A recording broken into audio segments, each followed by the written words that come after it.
Bapak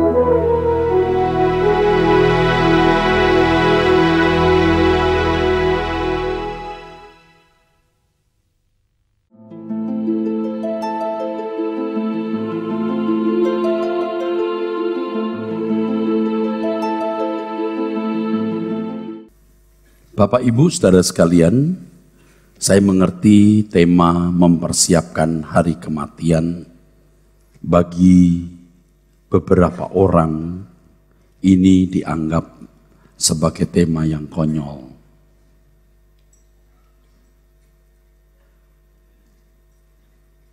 Atau paling tidak dianggap aneh, absurd, dianggap aneh.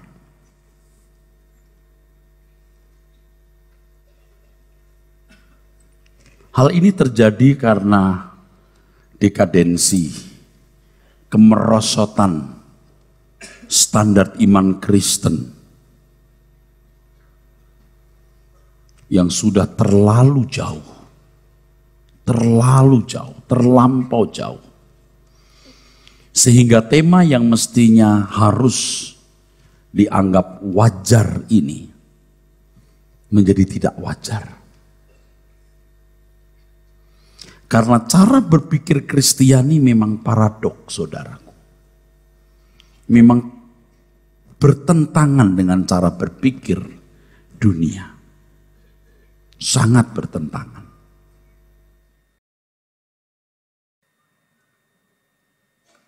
Kalau kita memperhatikan Injil dan sungguh-sungguh memahami apa yang diajarkan Tuhan Yesus, Injil itu merenggut kehidupan.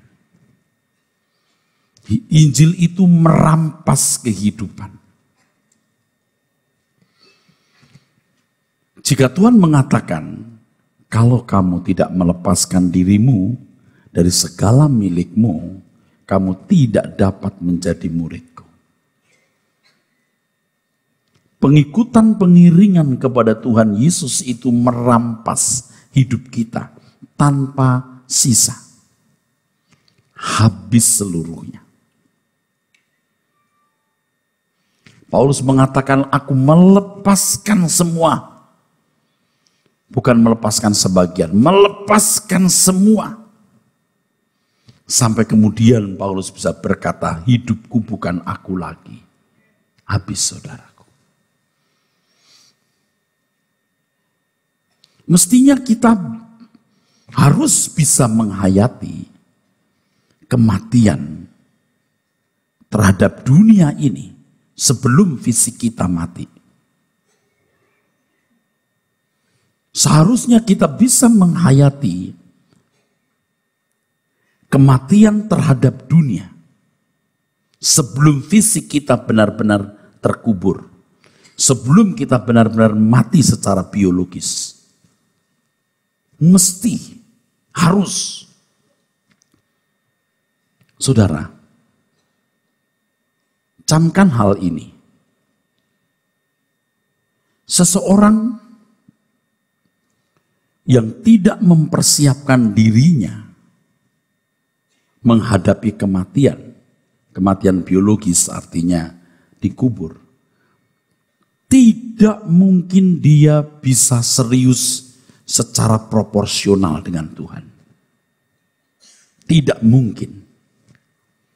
Orang yang tidak mempersiapkan dirinya terhadap kematian biologis, kematian fisik, tidak mungkin dia bisa serius secara proporsional atau secara benar dengan Tuhan. Tidak mungkin. Tidak mungkin, saudara. Nah, mungkin saudara ada yang berkata, tidak bisa Pak. Karena saudara sudah mengalami dekadensi hidup Kristiani yang sudah sangat parah. Saudara juga semua pasti setuju dan tahu bahwa kita pasti mati. Tetapi seberapa banyak kita yang sungguh-sungguh menghayati fakta kematian itu dan mempersiapkan diri terhadap fakta kematian itu, sehingga seluruh gerak hidup kita benar-benar dimotori oleh persiapan menghadapi kematian itu. Ya, semua orang, terutama orang beragama, semua saudara, juga percaya manusia akan mati. Kematian itu fakta. Tapi seberapa dalam kita sungguh-sungguh menghayati fakta kematian itu? Seberapa dalam kita menghayati fakta kematian itu, sehingga seluruh gerak hidup kita itu dimotori oleh tindakan persiapan menghadapi kematian tersebut. Saudaraku sekalian, yang terjadi banyak orang yang gagal menghayati secara benar. Kalau memang mati, ya matilah dan berharap masuk surga. Tetapi tidak banyak orang atau hampir-hampir tidak ada orang yang sungguh-sungguh mengisi hari hidupnya sebagai persiapan menghadapi kematian. Dan orang-orang seperti ini tidak mungkin mengasihi Tuhan. Tidak mungkin. Dan inilah penyebabnya mengapa orang tidak memiliki penghayatan yang benar terhadap fakta kematian dan mempersiapkan diri menghadapi fakta itu. Yang pertama, mengasihi dunia. Hatinya masih di dunia. Dia berharap dunia ini membahagiakan dirinya. Kalau saudara sudah sampai level tidak mengharapkan kebahagiaan dunia ini, bisa. Jadi sebenarnya memang sulit ya, apakah telur dulu atau ayam dulu, saudara. Itu seperti iman dan perbuatan. Jadi ketika kita menghayati fakta kematian, lalu kita berusaha untuk tidak mengharapkan kebahagiaan dari dunia ini, maka penghayatan kita akan semakin dalam terhadap fakta kematian. Atau semakin dalam penghayatan kita terhadap fakta kematian, maka kita makin tidak mengasihi dunia.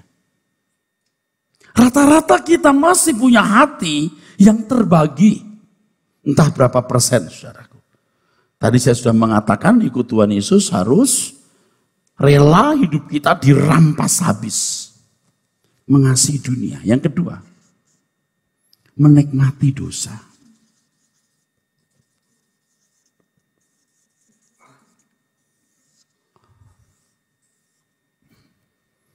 Jadi mengapa orang gagal menghayati fakta kematian dengan benar? Dua ini sangat dominan. Itulah sebabnya mengapa kita tiap minggu selalu mengarahkan jemaat untuk tidak mengasihi dunia. Tidak berharap dunia dapat membahagiakan, dapat melengkapi hidup, membuat diri kita utuh. Itu sudah sulit karena sudah terlanjur kita terikat dengan dunia. Di sini dibutuhkan keberanian, saudara, atau semacam terobosan, breakthrough, terobosan. Dan terobosan ini harus kita lakukan setiap hari, sampai betul-betul kita bisa menembus. Saya bisa menembus ini karena saya sudah melakukan terobosan tiap hari. Ketika kita belajar untuk tidak mengasihi dunia, tidak berharap dunia membahagiakan kita. Mau punya rumah bagus, mobil bagus, mau banyak perhiasan, mau punya apa, jangan harap. Jangan harap. Lagi pula, kalaupun kita kecukupan, kita limpah, kita lihat orang lain dalam penderitaan, kita juga tidak bahagia, saudara. Nah, di sini juga sebenarnya bertalian dengan karakter atau watak. Tidak mungkin orang yang tidak punya belas kasihan terhadap orang lain, tidak punya belas kasihan, lalu bisa tidak mengasihi dunia. Tidak mungkin. Orang yang tidak punya belas kasihan dan beban yang tulus terhadap sesama, dia tidak mungkin bisa tidak mengasihi dunia. Dia pasti mengasihi dunia. Dulu kita tidak mengerti hal ini, saudara. Tetapi perjalanan waktu membuka mata pengertian kita melalui pengalaman konkret. Ketika kita bertumbuh dalam belas kasihan terhadap sesama. Ketika kita bisa memecahkan anggur kita. Memotong roti kita untuk orang lain. Kita mengurangi bagian kita. Bahkan kita rela melepaskan yang kita miliki untuk orang lain. Itu kecintaan kita terhadap dunia juga semakin pupus. Tapi kalau orang egois, yang penting diriku, yang penting keluargaku, anak orang mau sekolah mau tidak bukan urusanku. Yang penting aku kecukupan.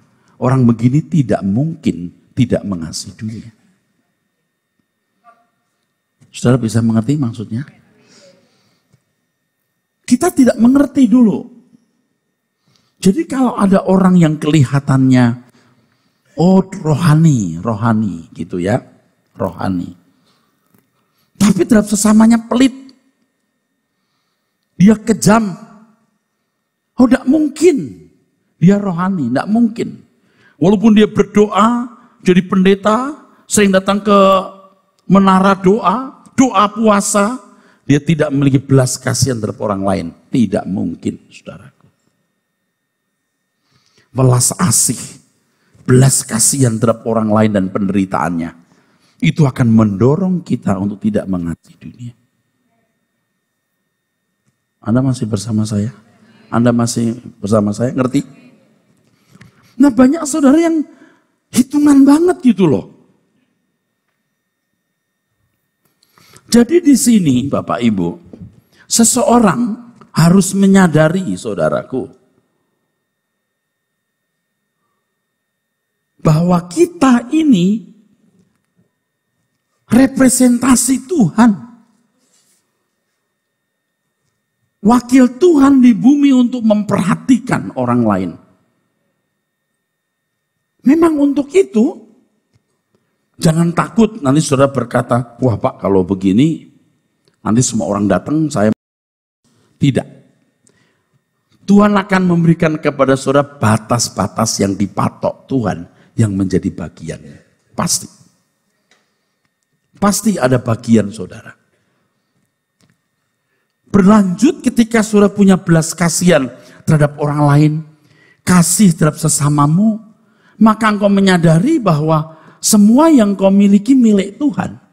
Rekening saudara itu rekeningnya Tuhan, bukan rekening saudara. Makanya kenapa ya saudara, di sini saya tidak menekankan perpuluhan, lalu beredar isu Pak Eras anti perpuluhan. Sebab yang saya ajarkan segenap hidup. Ya itu mah udah tahu. Oh enggak, you enggak tahu. Udah tahu? Enggak, you belum tahu. Nah kalau ada angka 1/10, oke silahkan. You belajar memberikan. Jadi kalau di gereja, di organisasi ada angka 1/10 yang digunakan, please silahkan. Tetapi dasar Alkitab untuk umat perjanjian baru, rekeningmu itu rekening Tuhan. Tapi siapa yang bisa begitu?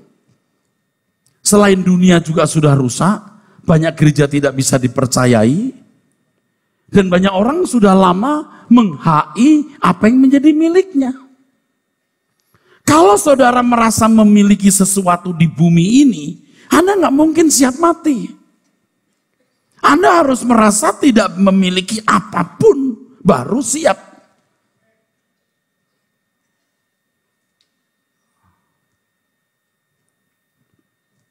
Punya belas kasihan, jadi nggak perhitungan dengan orang, rela menjadi anggur tercurah roti yang terpecah, mengakui semua yang dimiliki adalah milik Tuhan, dan orang-orang seperti ini tidak akan merasa memiliki apa-apa lagi di bumi, saudara.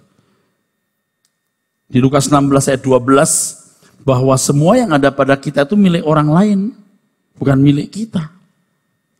Kalau saya boleh ngomong vulgar nih, you serahkan segenap hidup atau tidak usah sama sekali. Sekarang bayangkan kalau uang bapak saya bawa. Terus, oke deh, nih 10 ya.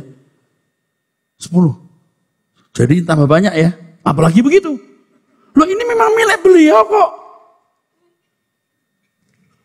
Ngerti nggak saudara? Jadi kalau ada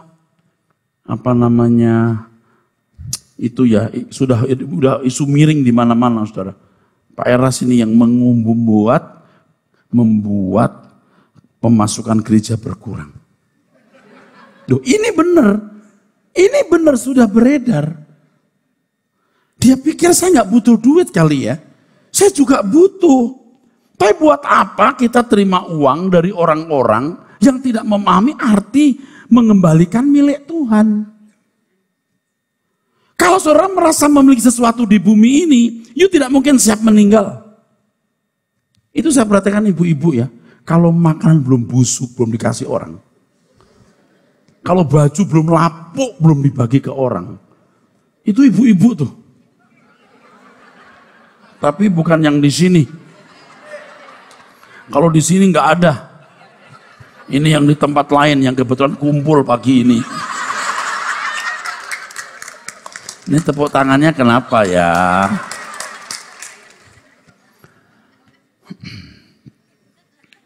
Kenapa you nggak bagi orang? Lihat orang tasnya jebol, you punya tas berapa puluh? Bukan belas puluh kan ibu? Bagi.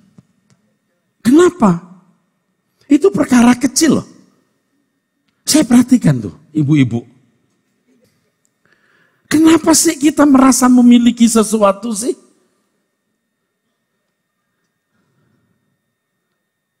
Coba kembangkan belas kasihanmu. Ingat, orang yang punya belas kasihan, yang punya kasih, itu memerdekakan dari ketakutan. Tepuk tangan, saudara.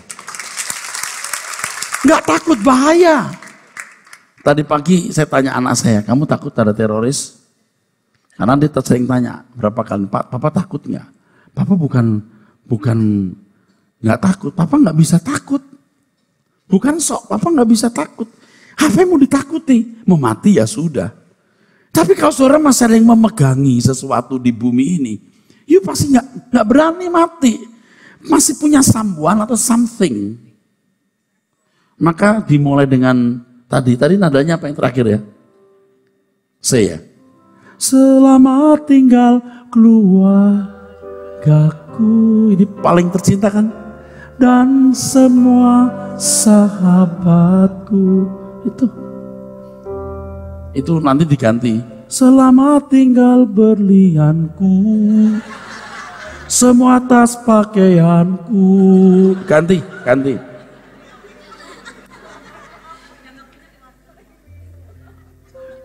Tolong ya, saudara dengar khotbah ini, jangan setelah pulang you balik lagi loh. You masih merasa sesuatu, entah kecantikan, kegantengan, entah pangkat, entah hormat. Nah bisa. Semua yang ada padamu milik Tuhan. Anda juga boleh menikmati sebatas yang Tuhan kehendaki untuk nikmati. Nanti saya kasih tahu kepada saudara, ketika Anda siap meninggal, apapun jadi enak. Sekecil apapun jadi nikmat, saudaraku. Betul. Tidak ada target-target bagaimana.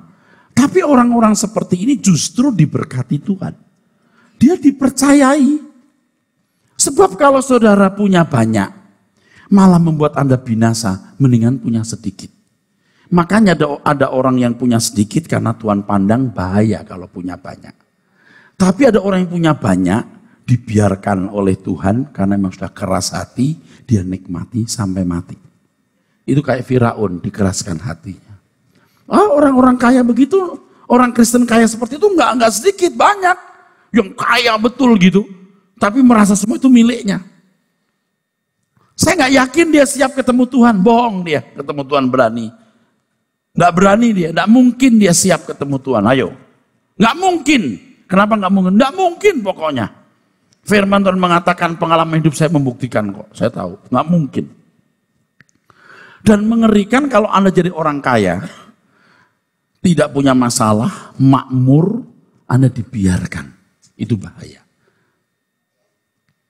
Jadi orang-orang kaya sebelum diperlakukan itu bertobatlah. Loh iya, sampai Anda merasa ini milikku. Belongs to me, everything I have belongs to me. Terserah. Makanya lagu-lagu kematian saya karang. Supaya memberi inspirasi bagi saudara-saudara sekalian. Bagaimana kita bisa belajar, saudaraku sekalian, belas asih? Tentu ini berangkat dari diri kita sendiri. Kita belajar dari Tuhan. Jadi belas kasihan ini tidak bisa dibangun dalam waktu 1 hari. Dan saya bersyukur, saya menyadari bahwa satu kebenaran itu bertalian dengan kebenaran lain. Satu kebenaran itu nyangkut kebenaran yang lain. Bertalian, luar biasa. Tadi saya sudah katakan kalau orang tidak punya belas kasihan, tidak mungkin tidak mencintai dunia. Tapi orang yang penuh belas kasihan dalam standar tertentu, dia akan rela, saudaraku sekalian, memecahkan dirinya. Ini harus dibangun tiap hari, saudaraku. Memecahkan roti kita itu, ini yang seperti dikatakan Alkitab itu penyalipan daging. Jadi penyalipan daging bukan hanya berbicara mengenai mematikan hawa nafsu makan, minum, atau seks. Penyalipan daging. Pengkikisan jiwa yang negatif sama, saudara. Orang tidak mungkin memiliki kodrat ilahi kalau dia sewenang-wenang terhadap orang lain. Siapapun orang itu. Apakah pembantu rumah tangga, apakah sopir, siapapun. Dan terus terang ya, saya sering lihat ibu-ibu itu bengis-bengis banget sama orang.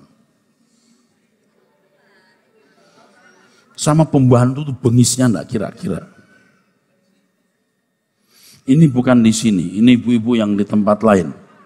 Aku nggak suka. Bapak-bapak itu garangnya enggak kira-kira. Wah. Loh ya, bapak-bapak tuh garangnya enggak kira-kira. Belas kasihannya sama orang enggak ada. Jadi tidak mungkin, saudaraku, orang bisa tidak mengasihi dunia kalau tidak memiliki belas kasihan terhadap orang lain. Siapapun orang itu, siapapun dia, saudara. Hari Selasa lalu saya bicara mengenai Ruth. Ruth yang begitu berbelas kasihan kepada mertuanya. Mertua yang baik itu mertua. Mertua yang buruk itu mercon. Kalau mantu yang baik itu mantu. Kalau mantu yang buruk, hantu.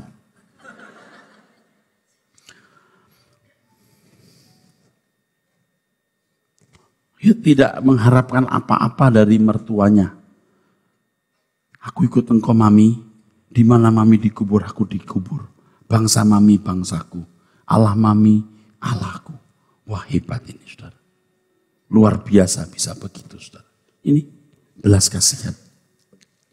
Dari belas kasihan ini, saudaraku, tidak merasa memiliki apapun di bumi. Itu akan menjadi sempurna. Memiliki apapun.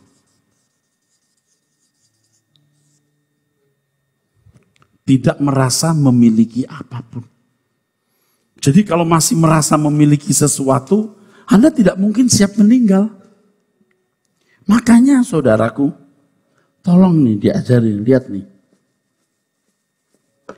Kalau pegang barang jangan erat-erat. Kalau lepas sakit saudaraku, begini aja.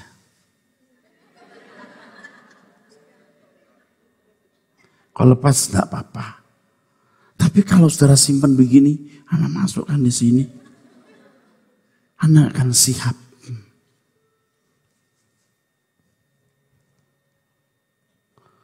Pagar kita ditabrak tetangga, bisa bawa golok. Ya cuman pagar, apa artinya sih?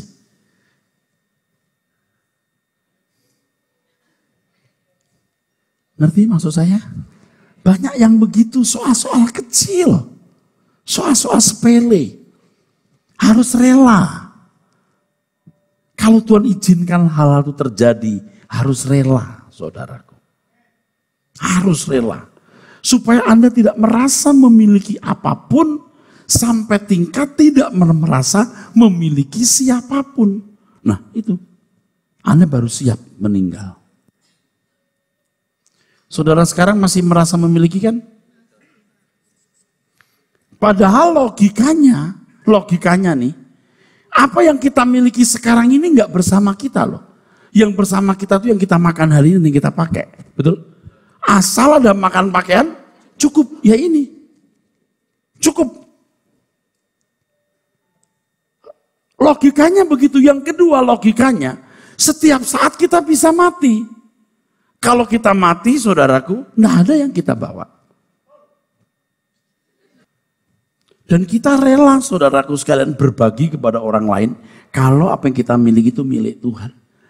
Jadi kalau saudara begini ya, kalau bicara soal perpuluhan ya, terus kita bukan 1/10 tapi 100%. Oke. Tapi bagaimana mengelolanya? Bagaimana mengelolanya? Kalau saudara serius mengakui bahwa apa yang kita miliki milik Tuhan dan kita tidak bermilik, baru saudara diberi Tuhan kepekaan. Saya seringkali capek mikir begini, tapi kita nggak tahu bagaimana kita menggunakan uang kita. Oh nanti kalau kamu punya kerelaan, kamu akan punya kepekaan. Jadi jangan harap punya kepekaan kalau saudara memang belum mengakui segenap hidupmu milik Tuhan. Belum bersedia menjadi seperti anggur yang tercurah, roti yang terpecah. Percuma. Anda ngerti maksud saya? Halo? Kalau saudara sungguh-sungguh punya belas kasihan, mengakui segenap hidup kita milik Tuhan, amin. Kita tidak bermilik dalam hidup ini, kita rela menjadi seperti anggur tercurah roti terpecah, baru Anda punya kepekaan. Dan kepekaan seperti ini akan memberikan kepada saudara keakraban. Dengan siapa? Tuhan. Keakraban ini akan membangun kerinduan.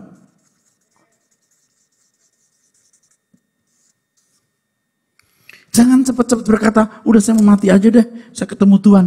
Kamu belum layak ketemu dia. Belum pantas. Berapa kali saya ketemu orang, Pak saya juga udah siap kalau Tuhan mau panggil. Enggak, kamu belum siap. Hatimu bengkok begitu. Kamu enggak siap. Kekristenan itu menyita hidup kita tanpa sisa. Justru ketika engkau tidak memiliki apa-apa, engkau memiliki Tuhan. Dia menjadi segalanya dalam hidup saudara. Dulu kan kalau kita nyanyi, kaulah segalanya kau bagiku. Enggak. Engkau belum bisa mengalami Tuhan menjadi segalanya dalam hidupmu. Kebahagiaanku, sukacitaku, pelabuhanku, tujuan hidupku, kesenanganku. Dia segalanya. Belum. Karena engkau masih berharap dunia membahagiakan dirimu. Kepekaan itu akan membuat keakraban. Keakraban akan membuat kerinduan. Yang akhirnya saudara bukan saja yakin kalau mati itu diterima Tuhan. Tahu. Seperti ilustrasi yang beberapa kali saya kemukakan. Kalau kita punya teman misalnya di Surabaya namanya David. Fit, aku mau ke Surabaya nih 2 minggu. Ya, aku nginep di rumahmu ya. Ya, yakin? Enggak, tahu. Bukannya yakin, tahu. Dia sahabatku udah 15-20 tahun ini. Misalnya begitu.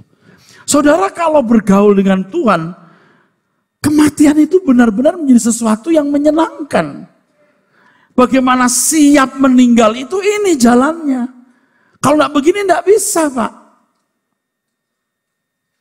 Makanya kenapa orang Kristen abad mula-mula menghadapi aniaya yang begitu hebat. Sebab di dalam waktu yang singkat mereka harus sudah dewasa. Dalam waktu yang singkat mereka harus menjadi benih gereja sepanjang zaman. Maka aniaya itu mematangkan hidup rohani mereka. Kita tidak perlu aniaya, tapi kita tahu diri apa yang patut kita lakukan. Nggak rugi kok. Kalau saudara percaya Tuhan Yesus, saudara lakukan ini. Kalau saudara tidak lakukan ini, saudara belum bisa dikatakan percaya. Yuk percaya dirimu sendiri, yuk percaya dunia, belum percaya Tuhan. Tepuk tangan.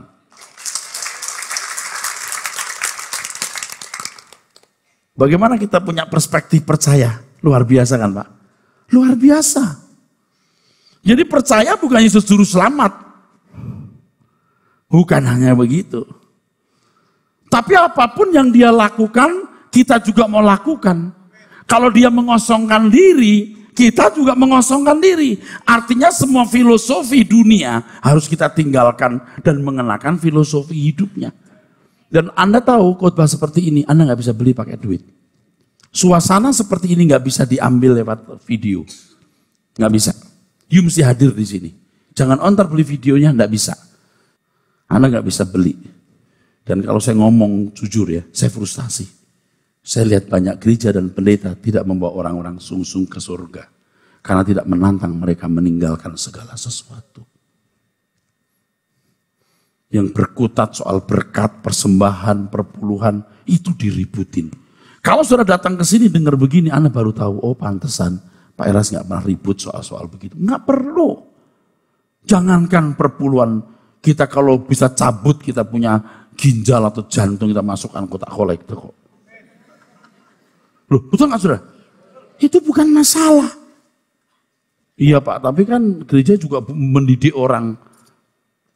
Tuhan Yesus waktu pertama menginjil langsung, jika kamu tidak melepaskan dirimu dari segala milikmu, kamu tak dapat jadi muridku. Langsung. Ada orang yang baru datang, Tuhan berkata, jual segala milikmu, bagikan kepada orang miskin. Datang kemari ikutlah aku. Langsung.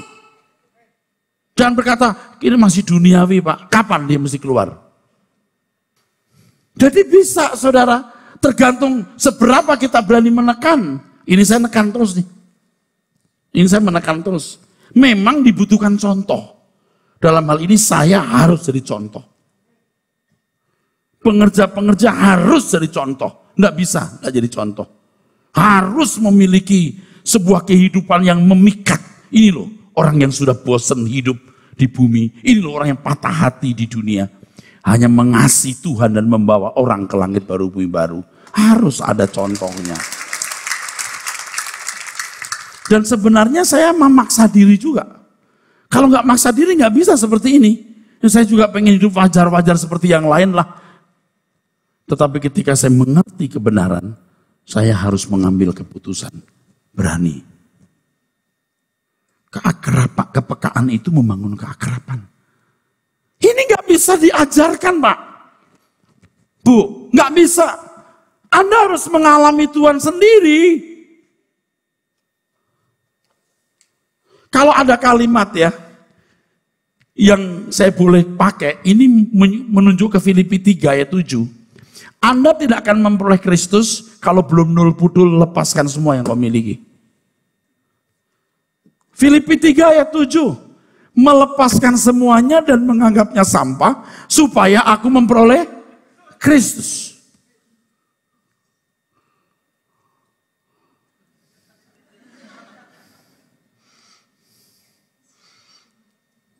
Dan orang nggak berani jadi Kristen yang benar seperti ini, nggak berani, mau wajar-wajar saja hidup. Nanti saya beritahu saudaraku bahwa ketika saudara berani melepaskan segala sesuatu, merasa tidak memiliki apa-apa, menjadikan Tuhan segalanya, Anda memiliki Tuhan dalam hidup saudara, justru di situ saudara bisa menikmati apapun. Dunia tidak bisa mempengaruhi saudara. Pakai baju bagus boleh, kurang bagus boleh, tidak bagus nggak apa-apa. Naik mobil boleh, naik motor bisa, naik becak bisa. Ya tentu supaya efektif mobil supaya lebih cepat bisa. Tapi kalau enggak pun nggak masalah. Merdeka. Justru saudara bisa menikmati hidup. Lihat pantai, nggak usah pantai Mediterania di Eropa, lihat pantai di Ancol juga, aduh bagus banget ya, udah bagus. Jadi bagus semua. Itu nggak bisa dibeli, amin. Nggak bisa dibeli, Pak. Kita kalau makan di restoran yang bagus ya, menikmati. Anda bisa lihat nggak orang di warteg sambil angkat kaki makannya sampai begitu. Itu nggak bisa dibeli kenikmatannya. Nah, kenikmatan seperti ini Tuhan akan berikan kepada saudara. Ketika saudara rela tidak memiliki apapun. Dan siap mau dipanggil Tuhan kapan saja, siap saudaraku. Kapanpun siap. Kepekaan Tuhan 100% milikku, ini milikmu. Aku marahkan kemana Tuhan? Tuhan baru kasih kepekaan. Pasti. Pasti. Kepekaan membangun keakraban. Keakraban membangun kerinduan. Kerinduan membuat engkau tahu bahwa dia pasti menyambut saudara. Dan ini buat Anda siap ke surga. Pertanyaannya, saudara bersedia bertobat nggak?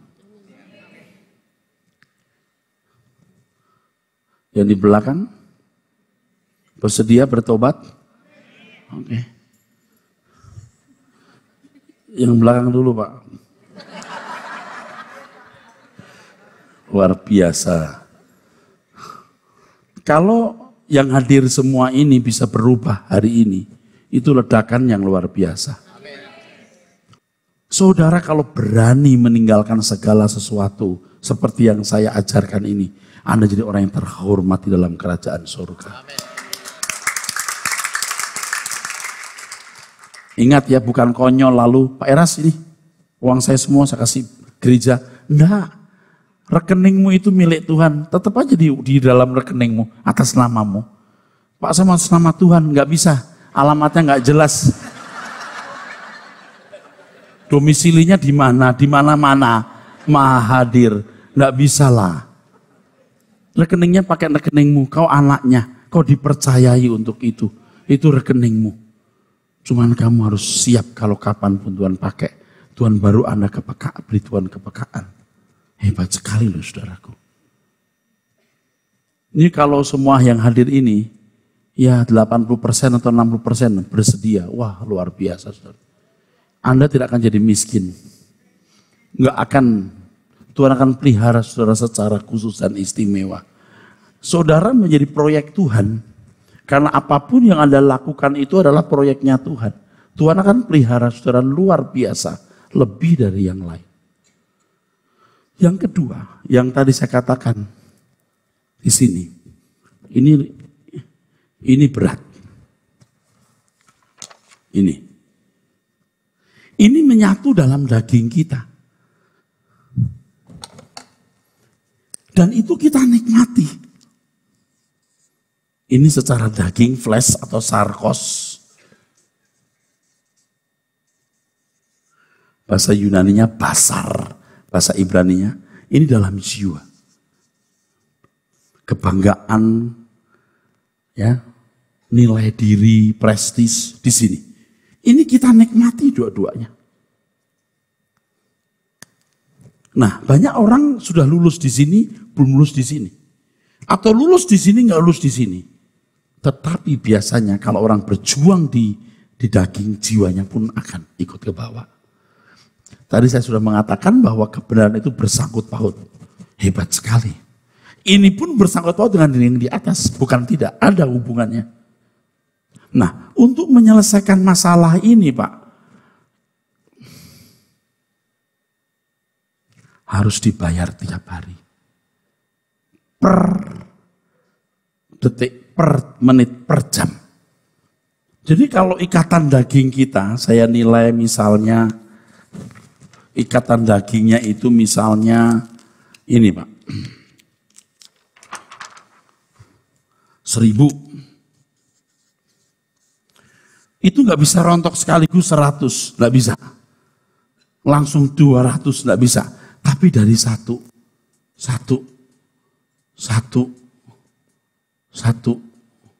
Terus tuh, jalan terus. Dan Allah akan bekerja melalui segala hal untuk membereskan nafsu-nafsu kita. Kesombongan itu sudah menyatu. Saudara pakai baju saja sudah berpantas di kaca. Pantas enggak? Ya udah. Tapi terus membayangkan nanti orang lihat, nanti orang. Itu sudah menyatu dengan jiwa kita. Menyatu dengan jiwa. Dan ini harus dirontokkan melalui perjalanan hidup yang tiada henti dari hari ke hari. Makanya tidak mungkin orang siap menghadap Tuhan kalau dia tidak sungguh-sungguh merontokkannya setiap hari.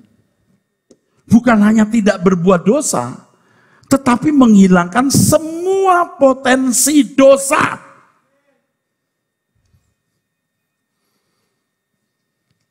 Misalnya begini saja saudaraku ya. Saudara tidak suka dengan si A. Si A, Anda nggak suka sama si A. Entah karena satu dan lain hal. Memandang si A, Anda nggak pernah objektif. Selalu subjektif. Itu kejahatan. Nanti kalau ada orang-orang yang berhubungan dengan si A, Anda benci. Itu kejahatan. Nanti Anda jadi tidak objektif. Itu sakit jiwanya orang tuh di situ.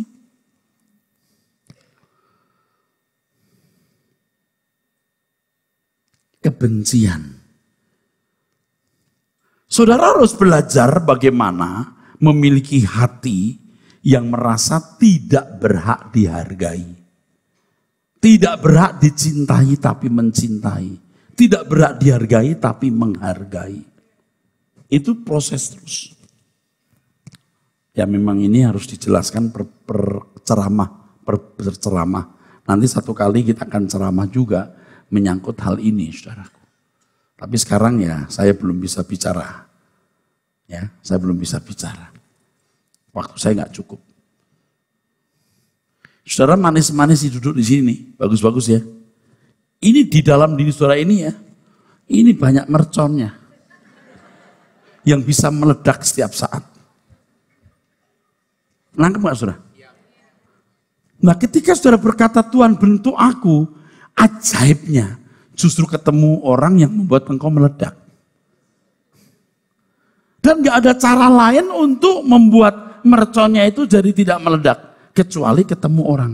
Jadi ketika ketemu sesuatu atau ketemu orang yang menyakiti saudara-saudara, matikan aku, nah mati di situ. Atau kita ledakkan. Ingat ada ilustrasi yang saya tunjukkan, kalau dulu orang main silat itu, ilmunya sudah keluar, tidak boleh ditahan, harus dikeluarkan. Mesti diledakkan, ada obyeknya. Kalau kita enggak, keluarkan, tembakkan ke diri sendiri. Kan kalau kita biasanya begini, kalau belum ketemu orang itu, belum gua unyeng-unyeng dia, gua enggak puas. Tapi sekarang enggak, gua unyeng-unyeng diri sendiri. Ya udah deh. Aduh, tapi enggak apa-apa. Ledakkan di dalam dirimu. Sebab begini Bapak Ibu, Anda tidak mungkin siap meninggal, siap ketemu Tuhan kalau masih punya potensi dosa. Nah bodohnya orang itu, kebenaran yang salah, maksud saya kepalsuan yang diajarkan, keselamatan karena anugerah, bukan perbuatan baik. Jadi sudah pasti masuk surga nanti, walaupun keadaan saya belum sempurna. Oh, justru you must be perfect. Kamu harus sempurna.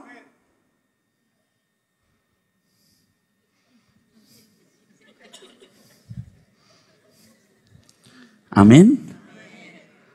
Jangan mati sebelum you mati. Ingat, kedaginganmu, kotor jiwamu dimatikan. Tidak ada orang yang kita benci, tidak ada kenajisan. Nanti kita berjuang terus untuk itu. Dan seiring dengan pertumbuhan rohani kita, kesucian hidup yang kita capai, kita akan merasa, aku siap ketemu Tuhan. Kalau sekarang ini jujur ya, Anda itu belum siap. Jangan maksa diri, aku udah siap. Saya percaya selamat, itu loh bohongnya orang. Itu karena diajari salah juga. Tuhan bilang kamu harus sempurna kok. Bukan hanya dibenarkan, tapi benar-benar menjadi benar. Kalau sudah berjuang semaksimal mungkin, ya mungkin juga belum sempurna. Anda baru siap. Jangan belum berjuang sepenuh-penuhnya, Anda berkata sudah siap. Nggak bisa, saudaraku. Begini, saudara. Semua lihat saya ya. Jadi, kalau nilai yang diharapkan 100, Anda sudah berjuang maksimal.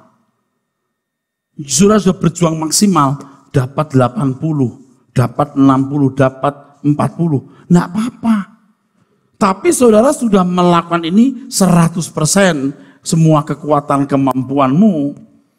Jangan saudara baru menggunakan 60%, lalu saudara berkata, ya Tuhan kan nggak nuntut saya dapat 60 atau 40, seberapa juga. Saudara kan tidak mengasihi Tuhan namanya. Nangkep saya ngomong apa ini? Maksimal dulu. Soal nanti sampai seberapa Anda mencapai kesucian hidup, nah itu urusan belakangan, saudaraku. Tapi harus sudah 100% dengan segenap hati, segenap jiwa, segenap akal budi. Oke?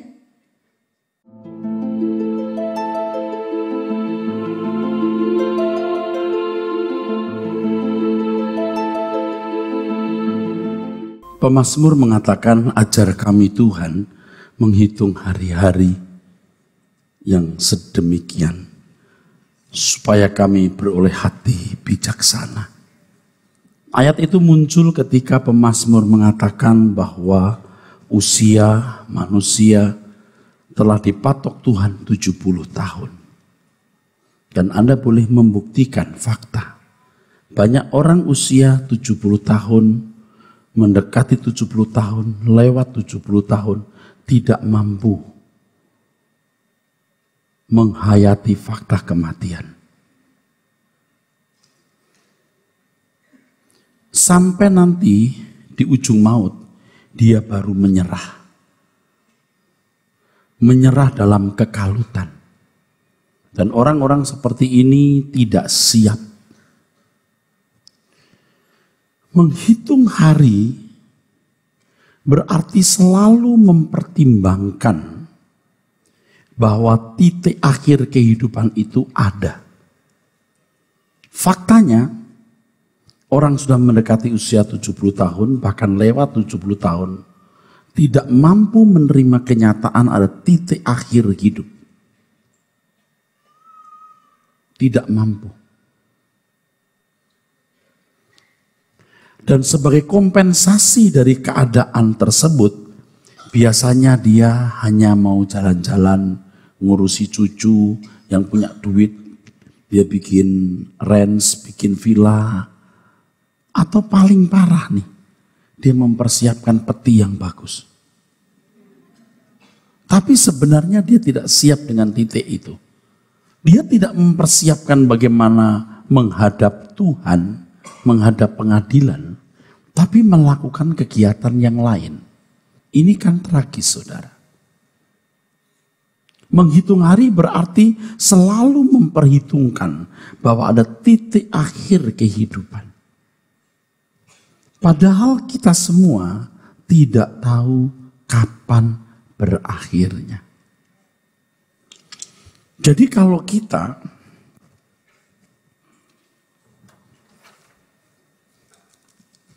hidup hari ini harus belajar menghitung hari sisa.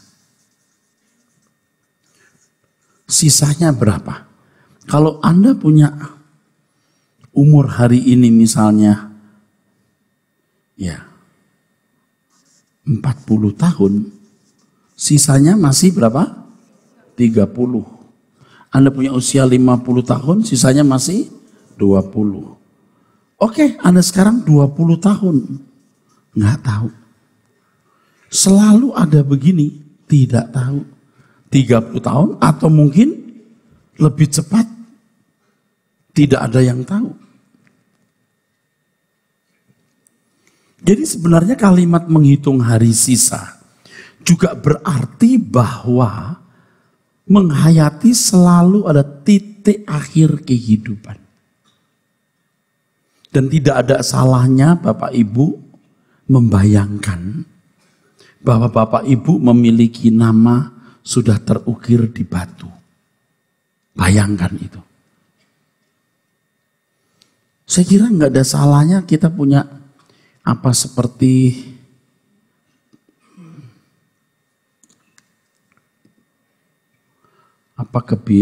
kita kalau bisa nih membuat semacam nisan gitu. Loh, enggak berlebihan. Persiapan untuk kita akan ada di situ. Kita pasti akan pakai itu. Bapak Ibu saudara sekalian, karena kita punya waktu singkat dan kita tidak tahu kita kapan mengakhiri hari itu, maka kita harus memaknai hidup kita secara benar. Memaknai artinya bagaimana hidup kita bernilai. Ya. Bagaimana hidup kita hidup bernilai. Kalau yang bernilai ini uang, Anda akan menjadikan uang sebagai nilai. Kalau kedudukan atau kehormatan di sini.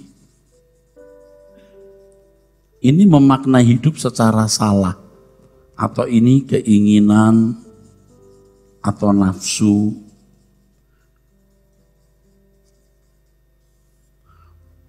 Nanti Bapak Ibu kalau belajar di sini mengerti apa artinya makananku melakukan kehendak Bapa dan menyelesaikan pekerjaannya. Ini bukan sesuatu yang luar biasa, itu standar. Itu standar. Bagaimana memaknai hidup uang, kehormatan, keinginan nafsu. Dan kita sudah memiliki irama yang salah selama belasan sampai puluhan tahun. Seseorang tidak akan bisa memaknai hidup sampai dia menyadari bahwa dunia tidak bisa membahagiakan dirinya.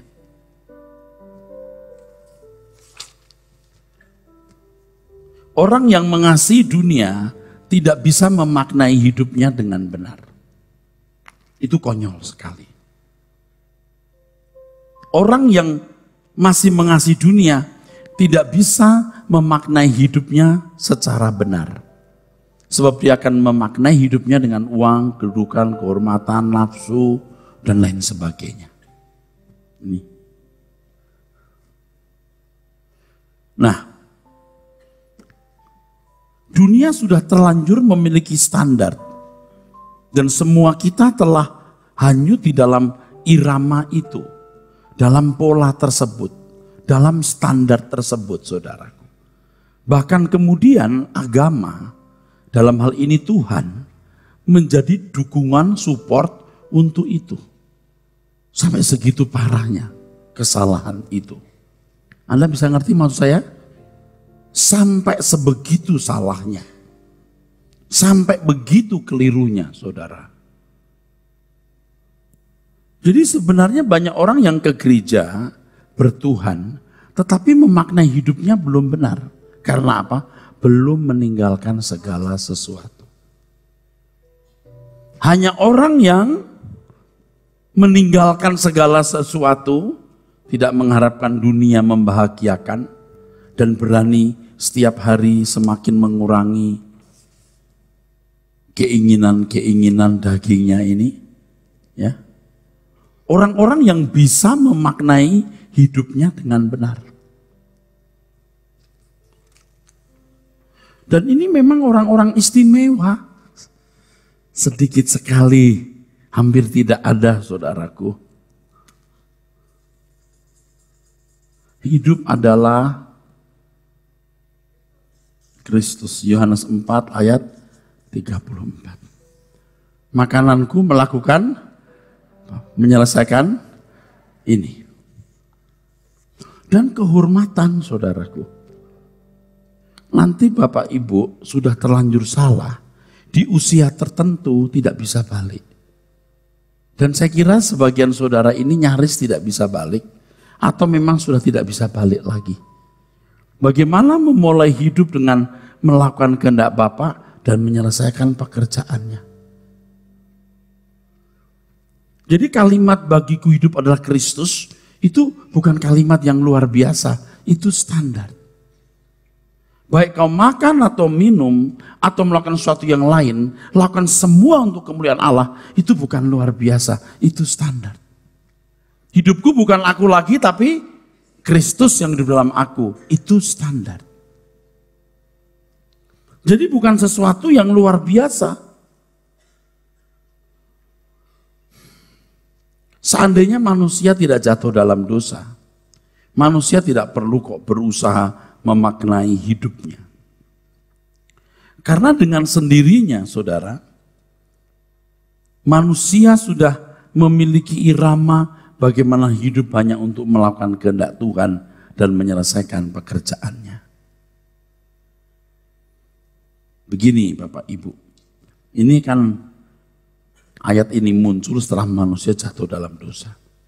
Seandainya tidak jatuh dalam dosa, manusia, bumi ini kan tetap bergulir, saudara. Ada makan minum, ada budaya, ada keindahan-keindahan yang dinikmati, saudaraku. Dan Tuhan tidak menuntut apa-apa. Yang penting satu, si kunyuk dikalahkan. Amin. Kalau Adam bisa taat kepada Bapa di surga dan membuktikan kunyuk salah, iblis salah, dengan ketaatan kepada Bapa, dengan penghormatannya kepada Bapa secara benar, berarti menjadi corpus delicti. Udah, selesai. Kita menjalankan hidup seperti ini, cuman tidak ada kejahatan. Dan Tuhan itu tidak butuh apa-apa dari kita. Tuhan butuh apa sih? Tapi berhubung manusia telah jatuh dalam dosa, maka Allah menciptakan manusia untuk menjadi corpus delicti. Adam memang gagal, tapi kemudian Tuhan Yesus yang menjadi Adam kedua, Adam terakhir. Dan kita yang ikut Tuhan Yesus harus juga ini melakukan kehendak Bapa dan menyelesaikan pekerjaannya jadi corpus delicti. Nanti setelah kita mati, nah dunia yang pernah direncanakan Tuhan bergulir tanpa dosa, itu yang kita masuki. Jadi kita itu sekarang belum boleh hidup.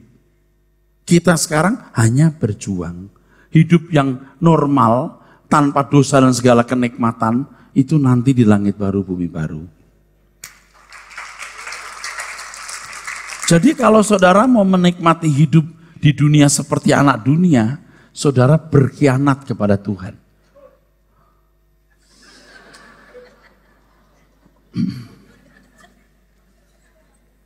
Iya. Amin, saudara. Berkhianat. Kita sudah berkhianat. Sudah lama berkhianat. Tapi Tuhan masih memberi kita kesempatan untuk balik. Bersyukur anak-anak muda yang mendengar firman sebelum rusak. Banyak orang-orang tua yang sudah rusak. Yang mana? Yang itu, sono.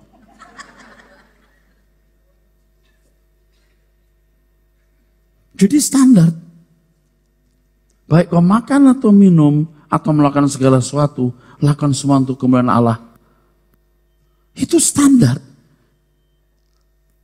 Tadi saya sudah mengatakan dan akan saya katakan lagi, karena kemerosotan kekristenan yang murni, sehingga hal ini dianggap luar biasa. Itu standar, saudaraku. Standar. Kita harus berjuang untuk bisa menyelenggarakan hidup seperti yang Tuhan kehendaki itu. Dan sekarang saudara, dengan saya berkhotbah ini, saya memaksa diri saya loh. Memaksa untuk benar. Karena daging kita itu tidak nurut. Jiwa kita itu liar. Waduh, ini raksasa yang harus ditumbangkan, saudaraku. Kalau Anda melihat orang-orang yang sombong dengan kekuatan uang, relasi pejabat atau fisiknya kuat, begitu mati itu plek, Nggak ada apa-apanya. Kalau saudara tidak memaknai hidup seperti ini, you tidak siap ketemu Tuhan. Kalau orang dunia tidak usah seperti saudara deh. Dia siap nggak siap dihakimi menurut perbuatan. Tapi saudara harus berkenan. Aku berusaha baik aku diam dalam tubuh ini maupun di luarnya supaya aku berkenan. Kalau anak orang miskin lulus SD, SMP udah cukup. Saudara harus S2. Jadi berat. Dan selama ini banyak orang yang bahkan banyak orang Kristen lebih brengsek dari orang non-Kristen.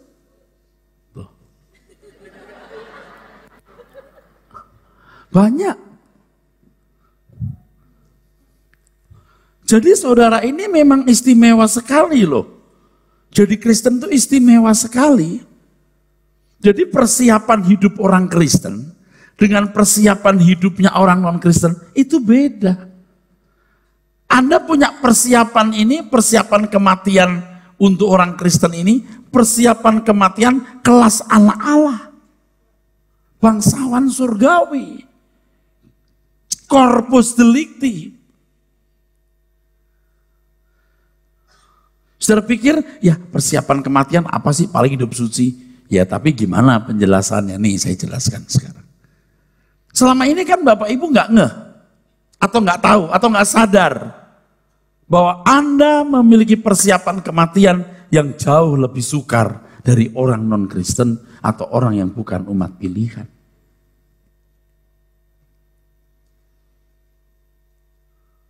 Oleh sebab itu dalam hidup orang Kristen, kematian itu tidak, maksud saya surga neraka itu bukan mudah-mudahan, tapi kepastian. Makanya nggak perlu ada doa untuk orang meninggal, itu nggak perlu ada. Dalam konteks Kristen itu nggak perlu ada. Pak doakan supaya bapak saya masuk surga, ya. Tolong Pak doakan supaya dia masuk surga. Nggak bener. Itu nggak bener. Bapak Ibu, ini nggak main-main ya, saya kasih tahu ya. Nggak usah orang Kristen. Sepengetahuan saya, orang-orang kebatinan mau mati saja bisa ngerti. Aku mau pulang ya. Aku mau kembali kepada Sang Yang Widi. Tenang. Coba, karena hatinya bersih. Ini orang kebatinan saja dengan hati yang bersih, dia siap meninggal. Sebelum meninggal dia titip untuk anaknya ini, kau bikin ini, kau bikin itu. Dengan tenang, saudara. Nah orang percaya harus lebih tenang lagi. Makanya saudara harus tahu. Dari tadi saya jelaskan, segenap hidup kita milik Tuhan. Kita rela Tuhan pakai apapun yang ada pada kita, tenaga, pikiran, apapun, betul nggak saudara? 100% kita diberi kepekaan, dari kepekaan ada keakraban, dari keakraban baru dari kerinduan ketahuan, tahu bahwa aku diterima Tuhan. Itu persiapannya. Jadi kalau ada orang Kristen meninggal lalu sampai nangis-nangis itu, ya nggak benar saudaraku. Makanya nanti kalau saya meninggal,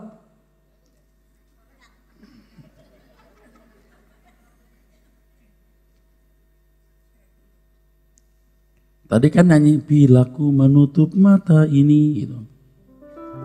Bila ku menutup mata ini, tiada lagi nafas kehidupan. Jangan ada ngisam mengiring pulangku.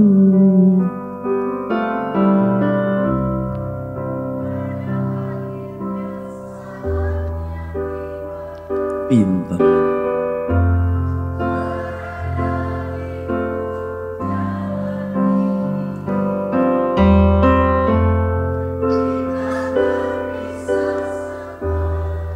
Tara gelap.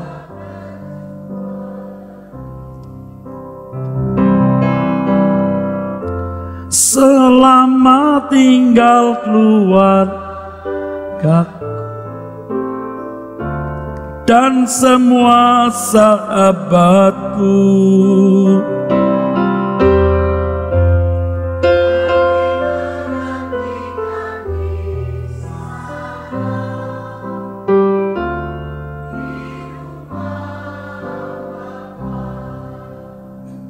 Kok kami, kenapa enggak aku? Karena kami ini Tuhan Yesus, saya dan para malaikatnya. Kami menantikan.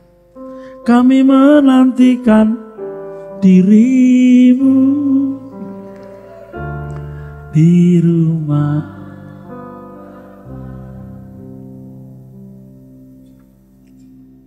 Selamat tinggal istriku dan semua anak-anakku. Kami menantikan dirimu di rumah. Saya ketika ngarang lagu ini, saya jadi sadar bahwa rumah tangga kita pun juga pertemuan sementara. Kenapa tahu ketemu dengan wanita ini atau pria itu, hidup bersama 70 tahun, lalu misah. Makanya ya Bapak Ibu kalau sadar begini ya, udah gak usah ribut lah ya. Udah terlanjur pilih dia ya udah.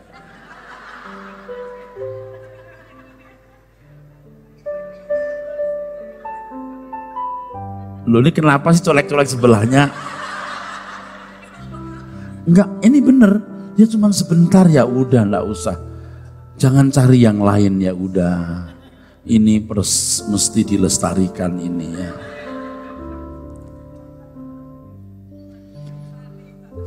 Mestinya gini. Mestinya orang itu sama-sama bertumbuh sehingga cintanya itu, saudaraku, itu cinta yang betul-betul dibalut oleh kasih Tuhan. Wah, itu pasti. Lalu boleh daftar, Tuhan, nanti kalau di sana aku sama dia aja ya. Oh jangan sama dia ya. Oh sama dia, oke. Jangan sampai nanti pria bilang ini, Tuhan kalau dia nanti ke surga juga bersama aku, mendingan aku ke neraka Tuhan.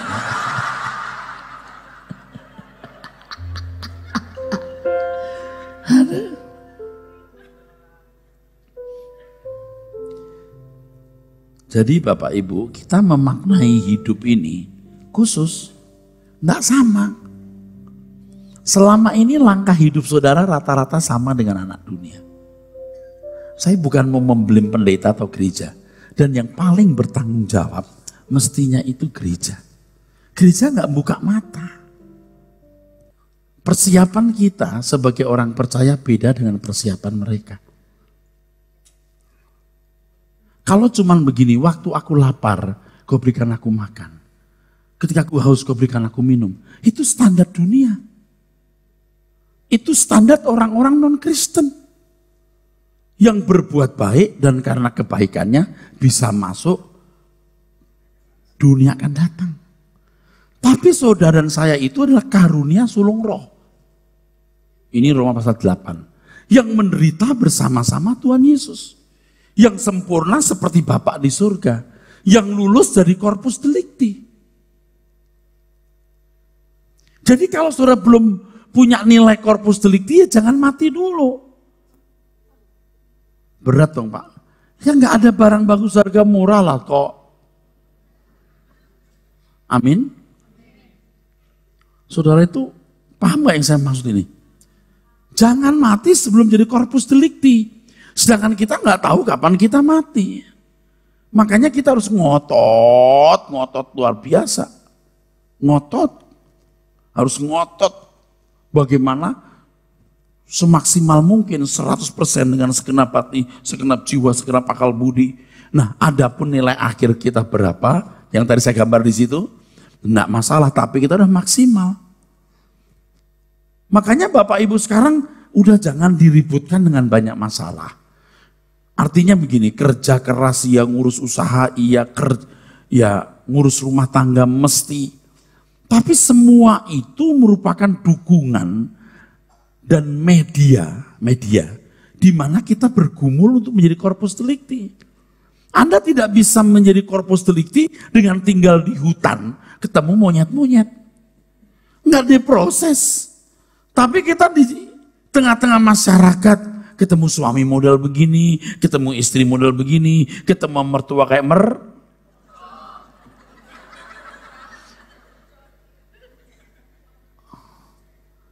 ketemu menantu seperti?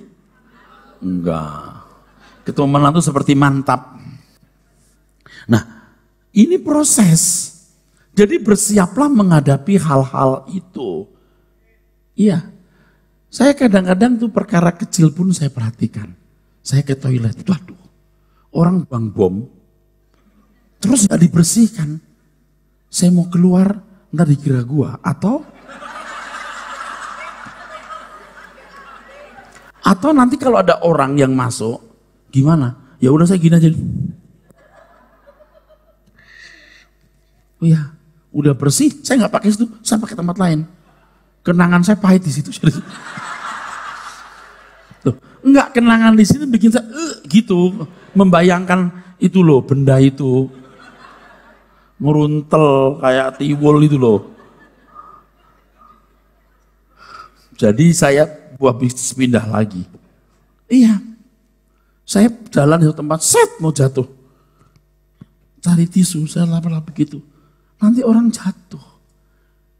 Filosofi ini filosofi orang Jawa loh. Kamu lihat beling yang ternganga, kamu harus berhenti dan membuangnya. Itu filosofi kebatinan. Nah, Kristen harus lebih sempurna dari itu. Amin, saudara. Jadi jangan heran kalau misalnya gereja ini ya, oh yang nggak makan siang nanti dapat voucher 50.000. Gila bener. Itu standar. Karena saudara yang punya pun juga telah memberi juga. Saya juga nggak menutup mata. Ada beberapa saudara yang juga memberikan sumbangan. Saudara memberi itu kita arahkan ke yang nggak mau mampu ini loh.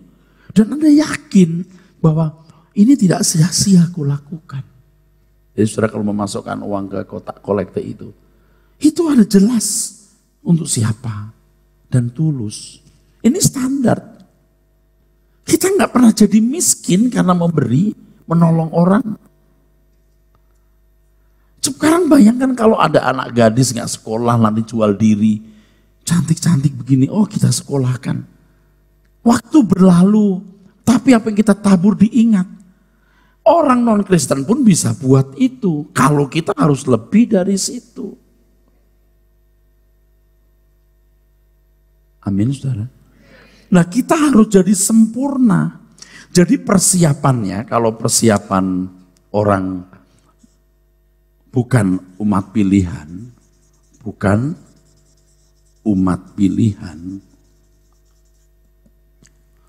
ini umat pilihan. Ini cukup jadi baik. Ketika aku lapar, kau berikan aku makan. Tapi untuk umat pilihan harus apa? Sempurna. Sempurna. Bagaimana saudara tidak melepaskan segala sesuatu? Kalau mau sempurna ya memaknai hidup dengan cara begitu. Jadi kalau kita lihat gereja yang hanya mengajarkan kemakmuran, mujizat, waduh menyesatkan. Tanpa disadari, dia membuat jemaat imun terhadap kebenaran. Nah, kalau bukan umat pilihan itu baik, itu kan menjadi warga, Pak. Warga. Kalau ini kan anggota keluarga. Anggota keluarga. Beda, Pak. Makanya harus ada penjelasan surga itu bagaimana.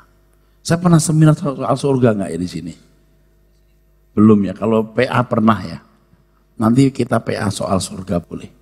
Surga itu apa? Harus dijelaskan. Supaya ada gambaran. Jangan, saudara sekalian kita nanti nyanyi di surga. Kalau Anda tidak bisa menyanyi, nanti di surga, yuk jadi culun loh. Masuk di surga orang nyanyi-nyanyi terus. Habis nyanyi tidur, bangun lagi, nyanyi-nyanyi lagi, tidur lagi. Kayak asrama gitu loh. Surga itu kehidupan.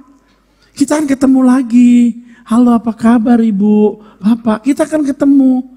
Kita kan menikmati hidup ini. Menikmati musik, menikmati pemandangan alam, makan minum fisik loh. Karena memang, itu khotbah soal surga lagi saya ini. Memang Tuhan itu format awalnya begitu.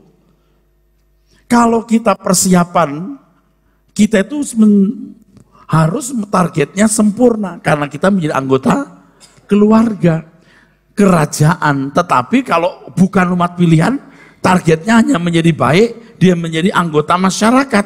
Nih, saya tulis dulu yang agak lebih rapi. Ya, kalau bukan umat pilihan,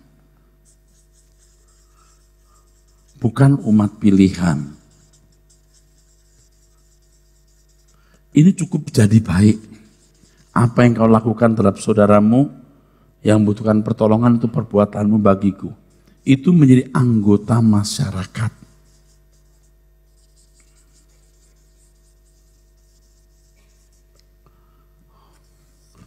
Sedangkan yang umat pilihan itu harus menjadi sempurna.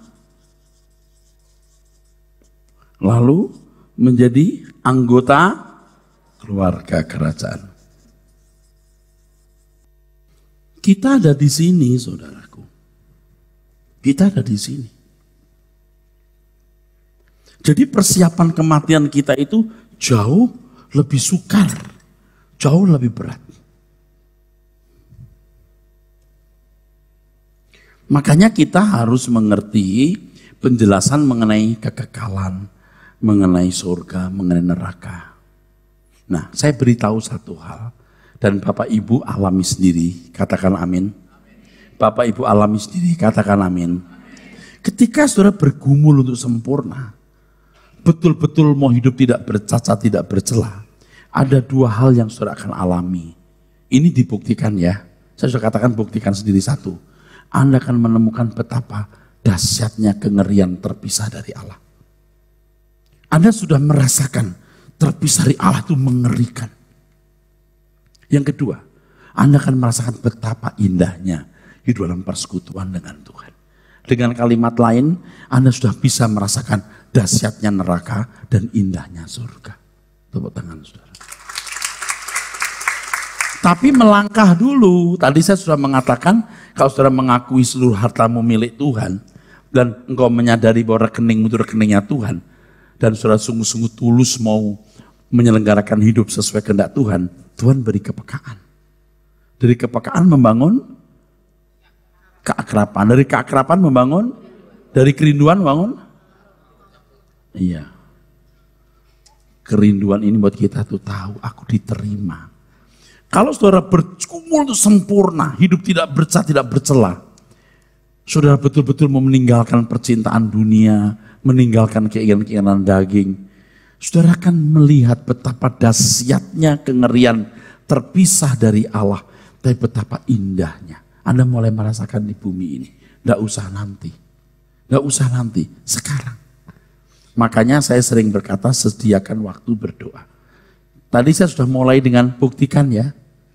Anda berkata, omong kosong. Ya sudah, kalau Anda ngomong-ngomong kosong ya udah. Saya nggak mau urusan sama orang kayak begini. Buktikan Allah itu hidup, amin. Rasakan indahnya dengan Tuhan.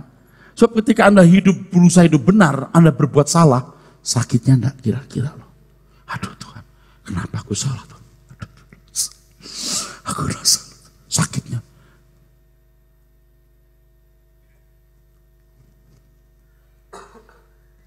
Betapa ngerinya menjadi sahabat iblis dibawa ke kegelapan abadi, nggak ada kehidupan. Betapa mengerikan. Tapi betapa indahnya kita dibawa ke kerajaan di mana ada kehidupan. Itu sudah dirasakan sejak sekarang. Makanya orang Kristen yang benar tidak mungkin takut mati. Tidak mungkin. Yang ada itu senang. Karena Paulus berkata, kalau aku suruh pilih hidup atau mati, aku pilih mati bersama Tuhan. Tetapi kalau aku harus hidup, aku harus memberi buah. Aku harus bekerja. Saudara harus mulai mengalami indahnya surga itu sejak kita di dunia ini, Pak. Kalau enggak, yuk enggak siap mati. Karena kematian seperti masuk sebuah lorong gelap yang menyimpan berjuta misteri, yuk enggak ngerti. Kenapa orang mati? Kenapa pada umumnya orang takut mati? Ya karena kematian itu seperti lorong gelap yang menyimpan berjuta misteri, mengerikan. Gelap, mengerikan. Nggak tahu ya, saya sih bisa menghayati walaupun nggak sempurna. Jadi ketika orang harus mati, ya udah mati. Oh Tuhan tolong aku, ya udah mati. Menyerah, tapi menyerah dalam kegalauan. Beda dengan orang yang udah siap. Aku tahu surga itu apa. Aku tahu dia mengenal aku, bukan yakin. Itu baru siap.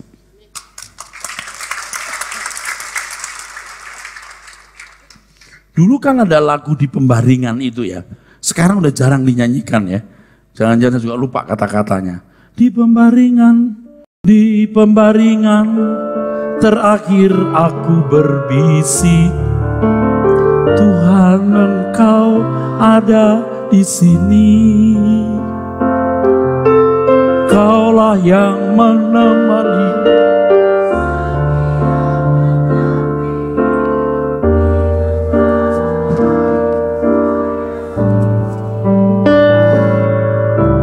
Ku menantikan apa yang telah Engkau janji. Bawaku ke negeri abadi, di mana Engkau ada, aku juga di sana.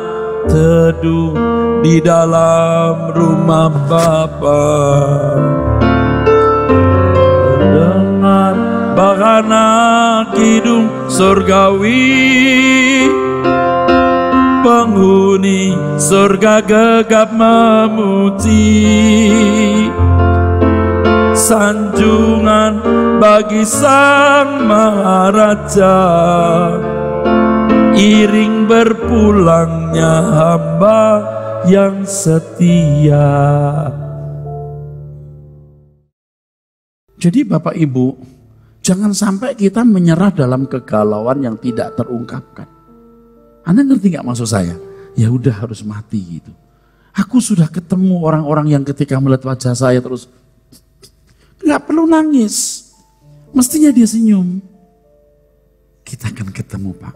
Jarang yang begitu. Rata-rata nangis.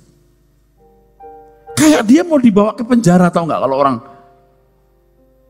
Kayak orang mau dibawa ke penjara itu, tahu gak saudara? You akan masuk ke kemuliaan loh. Sungguh-sungguh Pak, Bu, kita itu nggak kemaruk jadi anggota gereja kita, enggak. Kita mau mengajarkan kebenaran, sudah ngerti kebenaran, saudara mempersiapkan diri menghadapi kematian sebagai umat pilihan. Oke.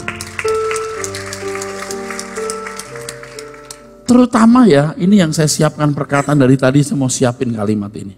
Dari tadi saya udah siapin. Terutama Bapak Ibu yang mau meninggal. Loh, yang udah tua-tua ini mau kemana? Yang usia 70, 80, udah pasti saudara nggak lama leh. 76, 87, ini banyak yang tua-tua. Sekarang Bapak Ibu udah jangan mikir yang enggak. Bapak Ibu cari Tuhan saja deh. Udah. Ini yang saya siapkan dari tadi saya mau ngomong. Terutama yang tua-tua atau yang mau meninggal, yang pasti mau meninggal. Kan yang muda-muda juga pasti meninggal, tapi kepastiannya masih belum dibanding yang tua-tua. Yang tua-tua itu pasti banget maksud saya.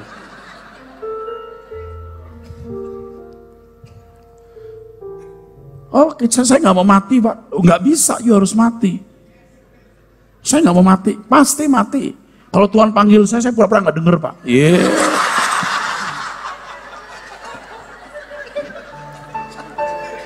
Sudah lama itu saya dengar orang ngomong begitu. Bukan hanya kemarin, udah dulu. Pokoknya saya nggak mau mati Pak. Loh kenapa? Nggak mau, mesti mati. Saya kalau dipanggil saya pura-pura nggak denger aja. Itu kalau kuping. Tapi kalau detak jantungmu itu nggak bisa enggak. Ini kan bapak-bapak banyak yang udah tua-tua nih. Saya bukannya mau nyumpahin sudah meninggal loh. Tapi bapak ibu tuh udah jangan mikir apa-apa lagi. Siapkan dirimu. Udah. Jangan mikir apa. Yang penting dari hari ke hari bisa hidup. Menyenangkan Tuhan. Itu saja. Sudah begitu Anda akan menikmati kehidupan yang indah. Ketika kita Bapak Ibu mempersiapkan diri sebagai umat pilihan, mengosongkan diri, tidak mengharapkan kebahagiaan dunia, saudara makin merasakan indahnya surga dan ngerinya neraka. Dan ini satu lagi, ini yang saya janjikan tadi. Indahnya surga itu seperti indahnya di bumi ini seandainya tidak jatuh dalam dosa. Seandainya manusia tidak jatuh dalam dosa, bumi ini surganya, Pak. Bumi ini surganya. Maka dalam persiapan tersebut Anda akan menemukan kasih sayang dengan orang-orang yang dewasa atau satu roh. Itu kayak pacar, percaya deh. Walaupun pria dengan pria, bukan gay. Aku kangen, aku sayang kamu, kamu sayang aku. Hebat, pria wanita, sayang yang kudus. Engkau soulmate-ku. Soulmate bukan soulmate dalam arti dunia loh. Kasih sayang. Kita bisa makan enak. Aku bersyukur bisa makan ini. Kita harus salah makan. Apapun jadi enak. Yang kita miliki jadi enak. Karena surga nanti juga seperti bumi ini. Hanya tidak ada dosa. Jadi kalau seseorang bersih dari dosa. You percaya deh. Dia bisa berkata Yesus cukup bagiku. Dan semua yang dinikmati jadi indah.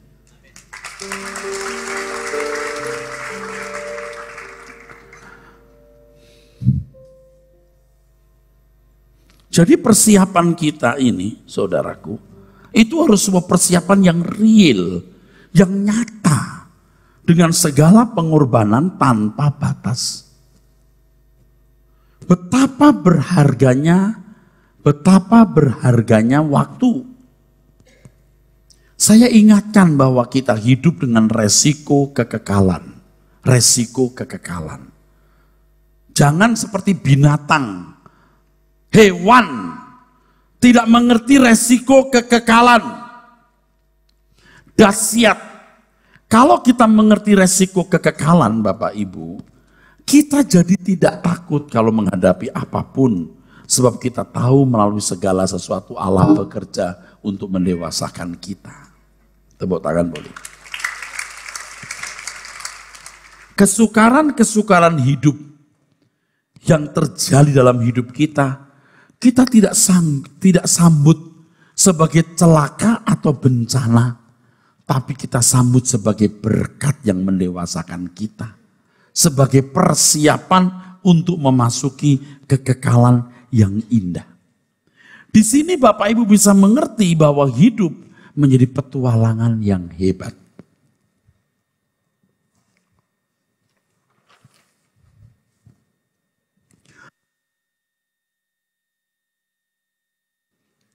Gambar ini belum mewakili ya saudara. Jadi kalau kita hidup di sini 70 sampai 90 tahun cuman segini nih Pak. Terus kekekalan tak terbatas.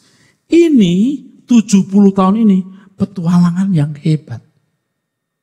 Hebat karena apa? Membawa kita kepada kerajaannya.